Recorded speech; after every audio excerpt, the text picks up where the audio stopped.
15 شعبان کی رات کو عائشہ فرماتی ہیں میں اٹھی تو آپ بستر پر نہیں تھے، تو میں ڈھونڈنے نکلی تو آپ جنت البقیع میں پہنچے ہوئے تھے۔ تو آپ نے دیکھ کر کہا عائشہ تو کیا سمجھتی ہے کہ اللہ اس کا رسول تمہارے ساتھ خیانت کریں گے؟ میں تو بقیع والوں کے لیے آیا تھا دعا کرنے۔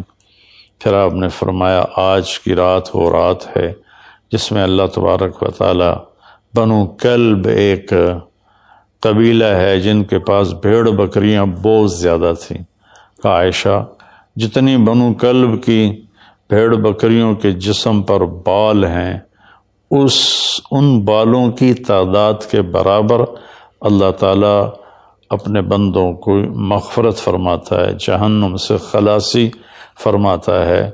اس پر شب برات اور شب مغفرت علماء نے اس کا نام رکھا، میرے نبی کی زبان سے یہ نام نہیں نکلا۔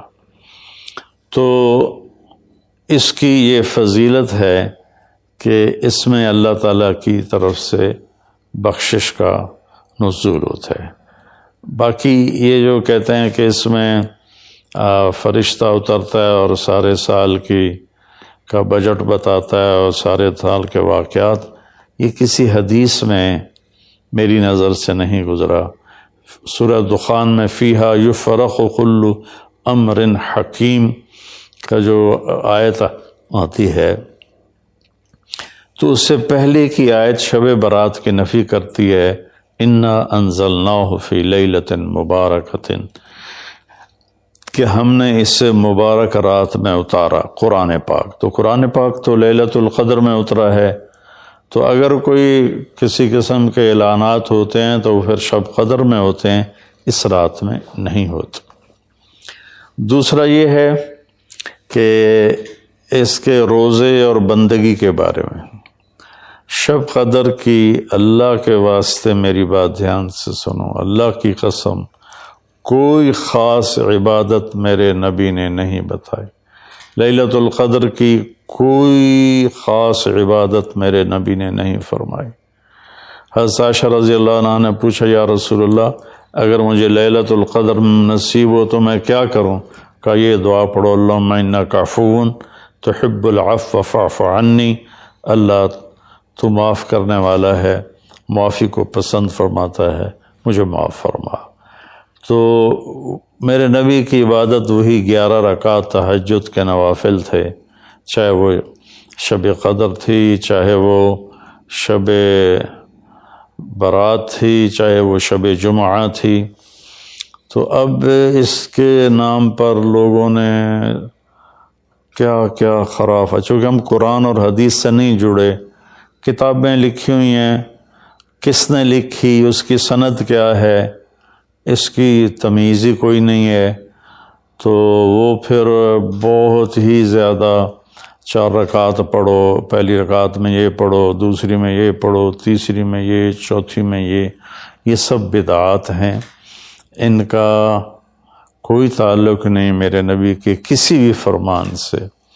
میرے نبی نے صرف عبادت کا فرمایا ہے، عبادت تو شب قدر میں بھی کوئی خاص عمل نہیں۔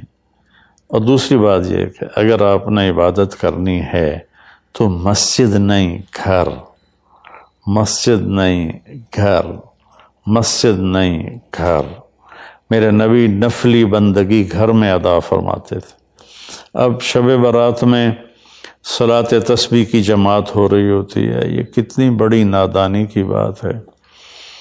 نفلوں کی تو جماعت ہی نہیں ہوتی، تو یہ صلاۃ تسبیح کی جماعت کروا رہے ہوتے ہیں۔ نفلی عبادات کے بارے میں اللہ کے نبی کا طریقہ گھر میں پڑھنا ہے، اور اللہ کی طرف سے بھی ہمیں جو اشارہ ملتا ہے فَاذْكُرِ اسْمَ رَبِّكَ وَتَبَتَّلْ إِلَيْهِ تَبْتِيلًا، اپنے اللہ کو خوب یاد کریں اور لوگوں سے کٹ جائیں بالکل، اور سب سے کٹ کے آپ اپنے رب کو یاد کریں۔ وَمِنَ اللَّيْلِ فَتَهَجَّدْ بِهِ نَافِلَةً لَكَ عَسَىٰ أَن يَبْعَثَكَ رَبُّكَ مَقَامًا مَحْمُودًا فَإِذَا فَرَغْتَ فَانْصَبْ وَإِلَىٰ رَبِّكَ فَارْغَب ان ساری آیات کا خلاصہ یہ بنتا ہے کہ نفلی عبادات سنتیں بھی ہوں گھر میں پڑھو، اور خاص طور پر جو ایسی راتوں کی عبادت ہوتی ہے مسجدوں میں اکٹھے ہونا اور اس رات میں جھنڈیاں لگانا، پھر آتش بازی کرنا، یہ آتش بازی تو بالکل ہی اسراف ہے اور خرافات ہے۔ تو میری گزارش ہے کہ میرے نبی کی جو سنت ہے، آپ نفلی بندگی عبادات اپنے گھر میں فرمایا کرتے تھے۔ اس رات میں اگر آپ عبادت کرنا چاہتے ہیں مسجد کی بجائے گھر کو مسجد بنائیں، وَجْعَلُوا بُيُوتَكُمْ قِبْلَةً وَأَقِيمُوا الصَّلَاةَ۔ اللہ نے بنی اسرائیل سے فرمایا اپنے گھروں کو مسجد بنا لو اور نمازیں قائم کرو۔ تو ہم بھی اپنے گھروں کو خالی نہ چھوڑیں، اس میں ساری فیملی اکٹھی ہو کے نوافل کا اہتمام کرے۔ مسجد فرائض کے لیے ہے اور نوافل کے لیے گھر ہیں۔ تو امید ہے میری اس بات پہ آپ غور فرمائیں گے، ناراض نہیں ہوں گے۔